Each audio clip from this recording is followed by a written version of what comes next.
Hello students. Uh, this is 12th standard lecture on electrostatics. Electrostatics के कुछ questions करने थे, रिवीजन क्वेश्चंस करने थे. लाइव सेशन में कुछ प्रॉब्लम की वजह से नहीं हो पाया था. So I am going to take that questions, right. So recommendation is कि आप इसको पहले पॉज करके पहले क्वेश्चन बनाओ खुद से, and then try to watch the solution. Okay, so this is solution. Directly I'll come to solution. So what is the question? 2-point charges 4 into 10 raised to minus 6 coulomb, each are separated by 25 centimeter apart from each other in air. How much force do they exert on each other? Right, पहला question ये है. तो it's very well known that your F is equal to K Q square upon R square. Why Q square? Because Q is same. In this case, R is 25 centimeter. You have to convert into meter. So 25 by 100, which is 1 by 4, right? So this is here R is 1 by 4, right? Meter. So I'll substitute everything. Your K is 9 into 10 raised to 9 into 4 into 10 raised to minus 6 multiplied by 4 into 10 raised to minus 6 divided by, here R is 1 by 4 because 25 by 100 we are taking. So 1 by 4 ka square, right? So if you just check here, this is 9 into 16 into 16. The 16 up and the 16 multiply by 10 raised to 9 minus 12, which is 10 raised to minus 3, right? So this is 9 times, now 16 square is 256 into 10 raised to minus 3. So if you just calculate, 6 9s are 54, 9 5s are 45 plus 5, which is 10, 45 plus 5 is 50, 0. This is 9 to 18, 18 plus 5 is 23 into 10 raised to minus 3. So this is 2.30 Newton, 2.304 Newton, whatever. 2.304 Newton. This is the answer. This is the force between these two, charges, right? Now, the question is कि अगर इसी, it is found that if the same two charges are placed at the same distance in a dielectric medium, किसी dielectric medium में इसको रख दिया जाए, the force between them reduces by 1 by 7.5, by 1 by 7.5 times of the original. What is the dielectric constant of this medium? तो देखो एक चीज समझो, अगर ये F है, इसका फॉर्मूला क्या है? 1 by 4 pi epsilon naught Q square upon R square. दूसरा नया फोर्स ले लो F1, which would be 1 by 4 pi epsilon naught epsilon R. Now this is dielectric constant, Q square upon R square. Now if I divide these two, so this is F by F1. देखो क्या क्या चीजें divide हो जाएगी, क्या क्या चीजें divide हो जाएगी. ये कैंसिल हो जाएगा, ये कैंसिल होगा, ये कैंसिल होगा, ये एप्सिलॉन आर ऊपर चला जाएगा. तो F होगा, अच्छा F1 क्या है? F1 is F by 7.5, that is equal to epsilon r. Therefore your epsilon r is 7.5. This is the answer. I hope you have understood this question. Let's move to next one. 3 charges 0.5 microcoulomb minus 0.25 microcoulomb and plus 0.1 microcoulomb are placed stationary at 3 corners of equilateral triangle of side 5 cm. Find the net force on the charge, that is 0.1 microcoulomb. So you have solution here, right? So what is the scenario? this triangle, right? Let me say this is an equilateral triangle, right? So equilateral triangle 60 60 60. So let me call this is 0.5 microcoulomb, this is minus 0.25 microcoulomb, and this is 0.1 microcoulomb. ठीक है, positive. तो मैं इसका direction पहले दिखा देता हूँ आपको. ये मान लो इसकी वजह से फोर्स इस डायरेक्शन में होगा F1, और इसकी वजह से फोर्स इस डायरेक्शन में होगा, दैट इज F2. अच्छा, ये एंगल कितना होगा? ये एंगल 120 होगा. कैसे? ये एंगल आपका 60 है तो ये 120 होगा, लीनियर पेयर. ठीक है, तो दो एक्टर के बीच में एंगल 120 है, आप आसानी से निकाल सकते हो. You can find what is F1. You can find what is F1. अच्छा, the distance between them is 5 centimeter. 5 centimeter, right? Which is 1 by 20 meter. 5 centimeter can be written as 5 upon 100, which is 1 by 20 meter. ठीक है? ठीक है. So now F can be, let me write F1 can be written as K Q1 Q2 upon R square. Let me call Q1 as 0.5, Q2 as 0.1, right? So K, you know, 9 into 10 raised to 9. Q1 is 0.5 into 10 raised to minus 6, multiply by 0.1 into 10 raised to minus 6, divide by 1 by 20 का whole square. So ऊपर चला जाएगा तो क्या होगा? देखो, 9, ये 20 square is 400, right? So I'll multiply 400 multiply by ये 0.5, ये 5, ये point हटा के ये हटा देता हूँ मैं.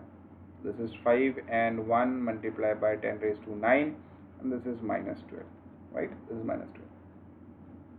So if you just check, so ये कितना हो जाएगा आपका?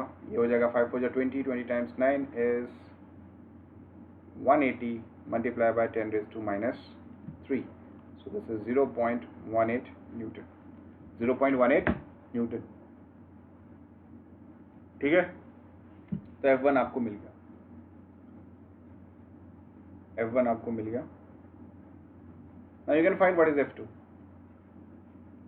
F2 is again K Q2 Q3 upon R square. Now R square is going to remain same, 5 centimeter 5 centimeter 5 centimeter, which is 1 by 20 meter. Again 9 into 10 raised to 9. Q2 here is 0.1 into 10 raised to minus 6, multiply by Q3 is 0.25 into 10 raised to minus 6. I'm sorry, which is 1 by 20 का whole square. 1 by 20 का whole square, right? Now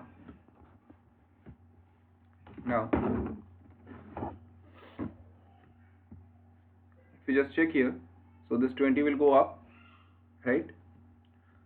So 9 into 10 raised to 9 multiplied by 400 into, let's say, 0.1 into 10 raised to minus 6 into 0.25 into 10 raised to minus 6, right? So what I'm going to do is I'm going to cancel these two zeros and this zeros, right? And if I cancel this and if I write it down, just 8, right? So if you just check here, 25 times 4 is 100, 100 times 9 is 900, right? Yes, 900. Now this is 10 raised to 8 minus 12, so this is 900 into 10 raised to minus 4, so this is 0.09 Newton. 0.09 Newton, right? It's very simple. Now you need to find force. You need to find force, which is simply F1 square plus F2 square plus 2F1 F2 cos theta. Now cos 120, if anyone knows, cos 120 can be written as cos 90 plus 30, which is sin 30. which is 1 by 2. Now 1 by 2, but this cos would be negative in second quadrant, so this would be minus 1 by 2. It would be minus 1 by 2. I hope you are aware of this. You are aware of this. So I'll leave this up to you. ठीक है, आप इसको substitute करो and यहाँ पे cos theta की value यहाँ पे minus 1 by 2 करो and you will get your f. Similarly, you can find alpha also. Alpha is the angle, right, with which it will make. So this is, let's say this is f1. इसको slide करके यहाँ लेके आओगे तो ये आपका f1 होगा and this would be your resultant. So ये आपका एंगल अल्फा. ठीक है, एंगल अल्फा आपको निकालने के लिए बहुत आसान है, आपको पता है. tan alpha can be written as b sin theta upon a plus b cos theta. आप इसको सब्स्टिट्यूट करोगे and you will get the answer. Right. In this case, I think alpha is 90 because this will get 0. So this number is infinity, so alpha is 90. You can check and you can get the answer. Right. I hope you will get these answers now. Right. It's very simple. I want you to substitute this and get the answer. Next.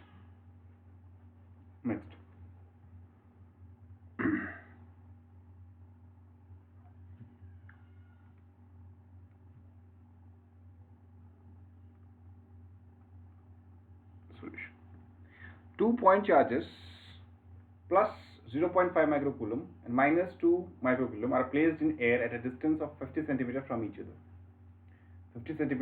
each other. Find the point on the line joining the two charges at which the third charge will be placed so that the net force on this third charge is 0. Right?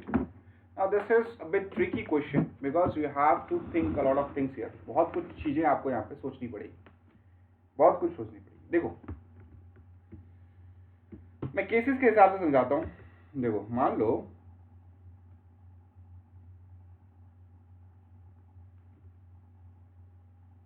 ये आपका charge है 0.05 microcoulomb और ये आपका charge है -2.0 microcoulomb. ठीक है, शांति से सुनना. मान लो अगर मैंने चार्ज को यहां रखता, चाहे पॉजिटिव चाहे नेगेटिव कुछ भी हो, मान लो मैं पॉजिटिव रखता, तो क्या होता? ये मान लो F1 फोर्स लगाएगा इस पे, तो ये इस डायरेक्शन में F1 लगाता. कौन? 0.5 माइक्रोकूलम. ठीक है, और -2 भी अपनी तरफ ही खींचता, वो भी आपको अपने डायरेक्शन में फोर्स लगाता. मतलब ये इक्विलिब्रियम में रह ही नहीं सकता. मिडल पे आप कोई भी चार्ज दो, चाहे पॉजिटिव दो चाहे नेगेटिव दो. तो पॉजिटिव करके देख लिया. अब मान लो अगर नेगेटिव रखते हैं, तो दूसरा कलर ले लेता हूं, नहीं दिखेगा. Wait,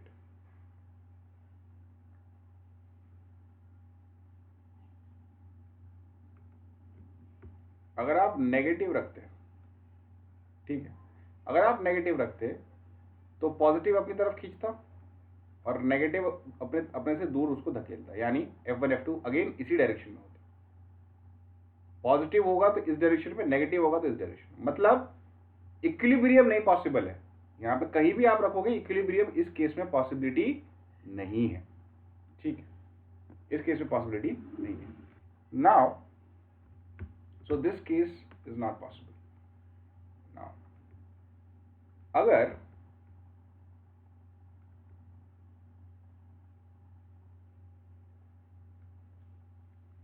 plus 0.5 microcoulomb and -2.0 microcoulomb.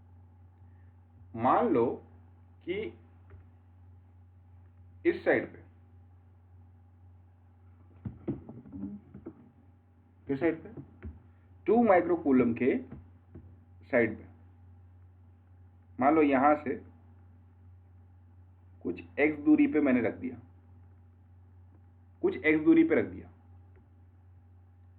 Late me call this distance as x. ठीक है, चार्ज, मान लो पॉजिटिव चार्ज रख दिया, तो क्या होगा? मान लो ये F1 फोर्स लगाएगा और ये F2 फोर्स लगाएगा। तो इसके वजह से इस डायरेक्शन में F2 होगा और इसके वजह से इस डायरेक्शन में F1 होगा। चांसेस हैं कि ये 0 हो सके, लेकिन सुनो, देखो, अगर मैं F2 लिखता हूं, देखो मैं लिख के बता रहा हूं ताकि समझ में आ जाएगा। ये हो जाएगा K 2 इंटू 10⁻⁻6, मान लो ये 1 कूलम है तो यहाँ पे 1 लिख दिया, डिवाइडेड बाय ये कितना डिस्टेंस होगा, ये x² होगा, ठीक है। और अगर मैं F1 लिखता हूँ, F1 क्या होगा, K into 0.5 into 10⁻⁻6, consider this as 1 divide by, ये कितना है आपका, ये आपका 1/2 मीटर है, 1/2 मीटर। तो अगर आप देखोगे दिस इज 1/2 प्लस x का होल स्क्वायर, ठीक है। अब जरा समझो, जिसका डिनोमिनेटर छोटा होगा उसकी वैल्यू बड़ी होगी, राइट, यस और नो। जिसका डिनोमिनेटर छोटा होगा, राइट, मतलब try to understand one thing, that in this case, just a minute,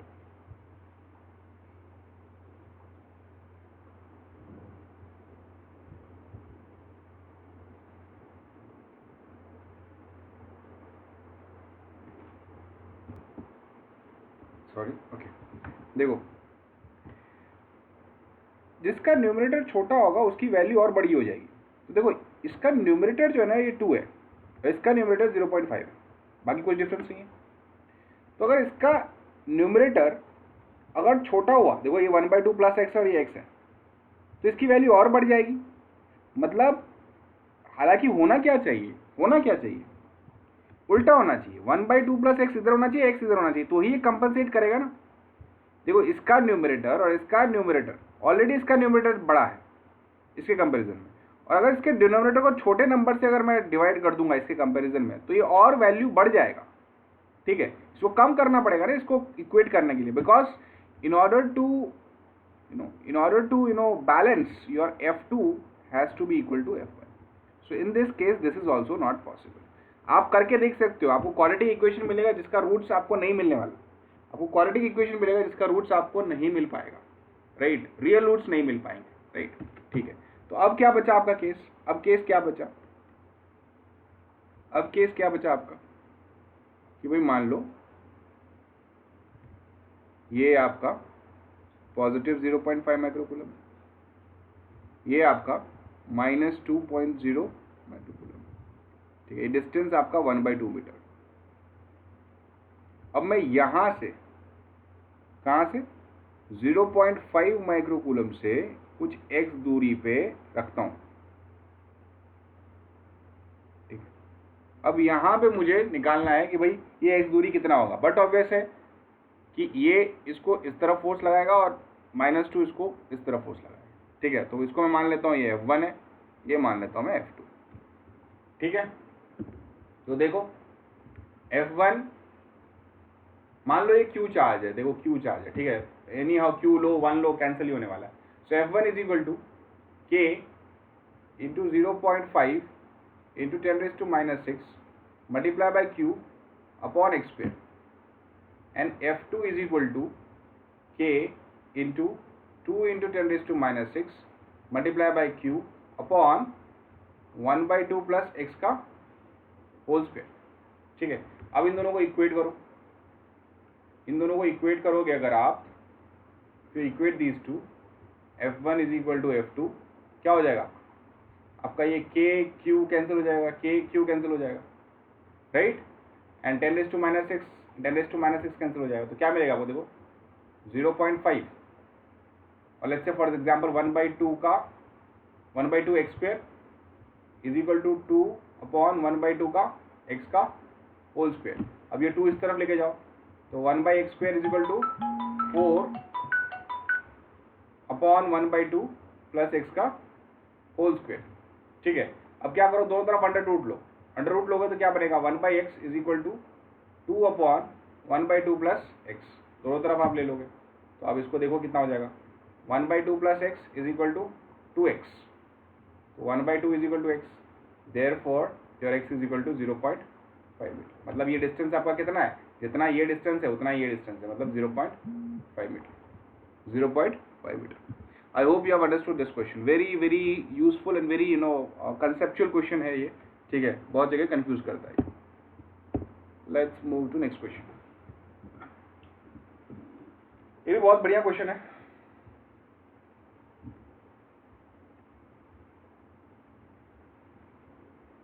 Solution. Two tiny identical metal spheres have unequal charges of opposite sign. ठीक है, अनइक्वल चार्ज है, opposite side मतलब sign है, ठीक है, तो एक Q1 होगा तो एक -Q2 होगा। When their centers are at distance of 20 cm, they exert an attractive force of 2.7 Newton on each other. The two spheres are then brought to touch each other and again separated to 20 cm distance. It is found that they now repel each other with the force of 0.9 Newton. Find the charges which were present each sphere initially. कितना बढ़िया question है, देखो मान लो कि Q1 charge, ठीक है, 20 centimetre की दूरी पे, मान लो ये Q1 पॉजिटिव है, Q2 नेगेटिव में मान लेता हूँ। अब पॉजिटिव नेगेटिव है तो मतलब अट्रैक्ट करेंगे, 20 सेंटीमीटर है विच इज 1/5 मीटर, 1/5 मीटर लिख देता हूँ यहाँ पे, 1/5 मीटर फ्रैक्शन में रखता हूँ ताकि आसानी से कैलकुलेट हो जाए। 20/100 किया तो 1/5 मीटर हो गया, ठीक है, ओके, ठीक है। तो अगर आप देखोगे इसका फॉर्मूला क्या होगा, F is equal to K Q1 Q2 upon R square. F कितना है आपका 2.7 न्यूटन, K कितना है, K की वैल्यू आपको अगर यहाँ पे रखनी है तो यू कैन कीप, और let's say 9 × 10⁻⁹ into Q1 Q2 upon 1/25, right, 1/25, so it will go up, so this turns out to be 2.7 is equal to 9 25 times 9, right, just a minute,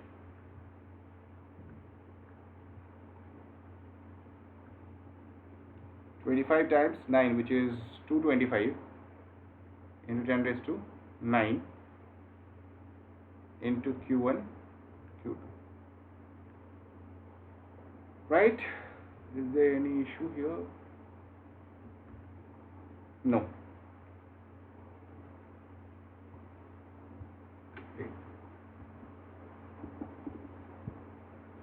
okay, तो मैं ऊपर लिखता हूँ यहाँ पे,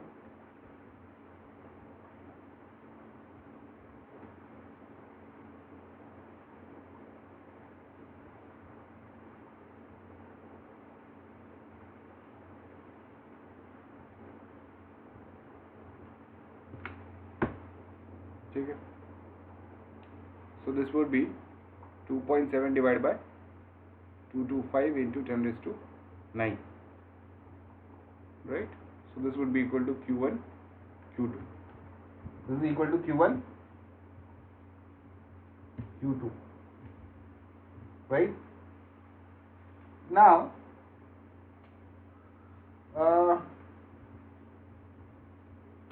अगर आप देखोगे इसको पूरा कैलकुलेट करके, राइट, तो you can just find it out, no, just calculation, it would be 12 into 10⁻⁻12, 12 into 10⁻⁻12 होगा कूलम स्क्वायर Q1 Q2, ये वैल्यू आपको कैलकुलेट करना पड़ेगा, you can do it by here, ठीक है, आप कैलकुलेट कर लो, ठीक। अब क्या हुआ, अब जो है ना ये Q1 और Q2 को टच करवाया गया, Q1 एंड Q2 को टच करवाया गया, राइट। तो हुआ क्या, देखो Q2 नेगेटिव था, Q1 पॉजिटिव था, मतलब पॉजिटिव चार्ज Q2 तक जाएगा, पॉजिटिव चार्ज Q2 तक जाएगा, ठीक है, मतलब Q2। यानी एग्जाम्पल के तौर पर अगर मैं देखूं, एग्जाम्पल के तौर पर अगर मैं बात करूं, मान लो Q1, तो आपको समझ में आएगा, मान लो Q1 10 कूलम था और Q2 मान लो आपका -5 कूलम था, ठीक है। अब दोनों को टच करवाया तो पहले 5 कूलम ये जाएगा इसको न्यूट्रलाइज करने के लिए, तो 10 कूलम से आपने क्या सब्ट्रैक्ट किया, 5 कूलम सब्ट्रैक्ट किया ताकि ये न्यूट्रलाइज हो जाए। तो आपके पास बचा कितना, 5 कूलम, ठीक है। 5 कूलम में ये आधा आधा होगा, क्या हो जाएगा, आधा आधा हो जाएगा, यानी ये 2.5 और ये 2.5, ठीक है ना। बात समझ में आ रही है आपको क्या हुआ, इन न्यूमेरिकल वैल्यू से आपको समझ में आया। तो देखो Q1 से आपने सब्ट्रैक्ट किया कितना, Q1 था आपका, ये Q2 था, Q1 से आपने सब्ट्रैक्ट किया कितना, Q2, और उसका आधा ये चार्ज हो गया सब पे, आप ये चार्ज हो गया दोनों पे, let's say Q, this is the charge, now this is the charge that is present, right. अब इस पे ये चार्ज हो गया, दोनों पे ये चार्ज हो गया। बात समझ में आई आपको। पहले Q चार्ज था, पहले मैंने एग्जांपल लिया 10 कूलम चार्ज था, ये -5 कूलम था, तो पहले क्या हुआ, 5 कूलम गया ताकि ये 0 बन गया, फिर उसके बाद 5 कूलम में क्या होगा, 2.5 और जाएगा ना उस पर, तो ही इक्विलिब्रियम बनेगा।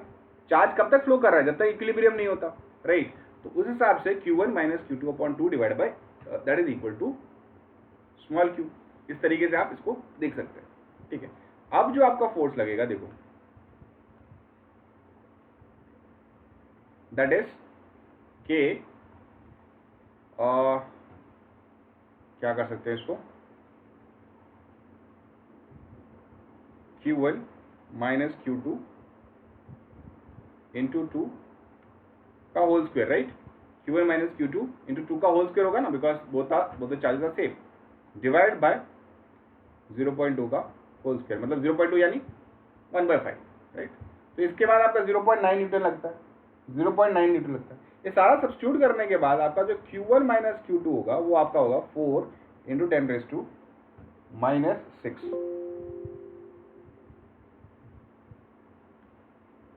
4 into 1 minute 4 × 10⁻⁻⁶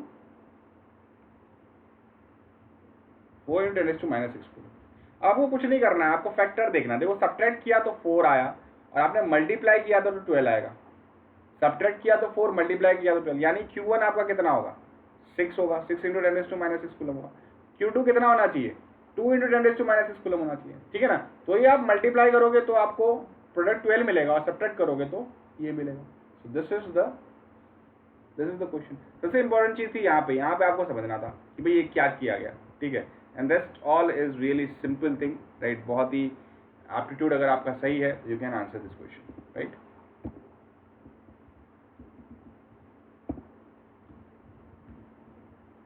okay,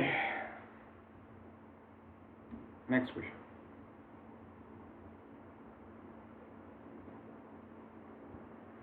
Two equal charges plus Q are placed at the two diagonally opposite corners of a square. ठीक है।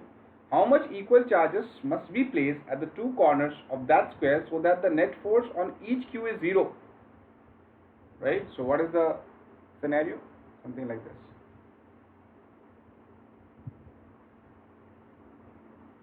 ठीक है। तो ये मान लीजिए आप, two equal charges plus Q are placed at two opposite corners. ठीक है। तो ये मान लो प्लस Q है, तो ये भी प्लस Q होगा, ठीक है। साइड से आप मान लो A है, ये भी A है, ये A है, ये भी A है, ठीक है। Then how much equal charges should be placed at the other two corners of that square so that the net force on each Q is 0। मान लो ये Q, तो ये मान लो, तो यहाँ पे मैं Q1 और यहाँ पे Q2, ठीक है भाई, ठीक है। अच्छा, ये डिस्टेंस जो होगा वो √2a होगा, ये सबको पता होगा, पाइथागोरस से निकाल लोगे √2a। अच्छा, जो फोर्स लगेगा वो इसको इस तरफ लगेगा, इसकी वजह से इसको इस तरफ लगेगा फोर्स, ठीक है। तो मतलब कहने का मतलब ये है कि जो बैलेंस करना चाहिए फोर्स, जो बैलेंस करना चाहिए उसको इस तरफ फोर्स लगना चाहिए, इस तरफ फोर्स लगना चाहिए, यस और नो। अच्छा, पहले मैं ये देख लेता हूँ कि फोर्स Q की वजह से इस पे कितना लगेगा। देखो F is equal to K Q square upon 2a square, ये लग रहा होगा फोर्स, ये लग रहा होगा फोर्स, और उतना ही फोर्स इस डायरेक्शन में लगना चाहिए, उतना ही फोर्स इस डायरेक्शन में लगना चाहिए, है ना। तो देखो, तो अगर ये पॉजिटिव है तो इसको नेगेटिव होना पड़ेगा, तो ये इस डायरेक्शन में फोर्स लगेगा, अदरवाइज ये इस डायरेक्शन में फोर्स लगाएगा, विच इज नॉट करेक्ट। इसको भी नेगेटिव होना पड़ेगा, इसको भी नेगेटिव होना पड़ेगा, राइट, यस और नो। और इन दोनों का रिजल्टेंट आपका ये है, इन दोनों का रिजल्टेंट आपका ये है। बात समझ में आ रही है। दोनों की फोर्स की वैल्यू सेम होगी, एक्स एंड एक्स, दोनों की फोर्स की वैल्यू सेम होगी, एक्स एंड एक्स, ठीक है, और दोनों 90 डिग्री पे है। तो मान लेता हूँ 90 डिग्री पे है, तो इसका फॉर्मूला क्या होगा, 2x square should be equal to K Q square upon 2a square. ये x मैंने फोर्स मान लिया अभी, ये x मैंने अभी फोर्स मान लिया, यस और नो, ये x मैंने अभी, right, I think we made any mistakes, no, this is x, alright, तो this is, ये आपको ध्यान रखना, ये इक्वेशन ध्यान रखना। कैसे किया कि ये जो x है आपका, this is the force, that would be k q2 q upon a square, x2 क्या होगा आपका, k q1 q upon a square, ठीक है। अच्छा, एक और चीज, सॉरी, ये सेम नहीं होगा, मैं इसको क्या करूंगा, इक्वल चार्जेस बोला गया, तो दोनों के मैं क्यू लिख दूंगा, दोनों क्यू लिख दूंगा, दोनों स्मॉल क्यू लिख दूंगा, राइट, दोनों स्मॉल क्यू लिख दूंगा, right. So again this is x1 and x2 as same, which is x, right. So एक मिनट, इसको x ले लेता हूँ, तो इसका क्या होगा, x2 square plus x2 square resultant, right. So this turns out to be how much, √2x हो जाएगा, right, √2x, that is equal to k q square upon 2a square, ठीक है। वही चीज मैं यहाँ पे लिख रहा हूँ, ठीक है। तो अब देखो, अच्छा, अब यहाँ पे x की वैल्यू मैं सब्स्टिट्यूट करूंगा, देखो √2 k q capital Q upon a square is equal to k q square upon 2a square. ये q स्क्वायर और ये q कैंसिल हो जाएगा, ये k कैंसिल हो जाएगा, तो ये a स्क्वायर कैंसिल हो जाएगा, तो आपका स्मॉल q किसके बराबर होगा, q upon 2 √2, q upon 2 √2। Remember this has to be negative, this has to be negative, तो ही ये इस डायरेक्शन में इसको pull, this is the answer. I hope you have understood this, I hope you have understood this, okay. कुछ questions और बाकी हैं, we will see this next class. इस क्वेश्चंस को ठीक से करो, right, and try to solve it by yourself. 2-3 बार इस क्वेश्चंस को करो, बहुत इंपॉर्टेंट क्वेश्चंस हैं, राइट, एंड यू नो कुछ और क्वेश्चंस हैं that will see in the next class. Thank you, take care, bye bye.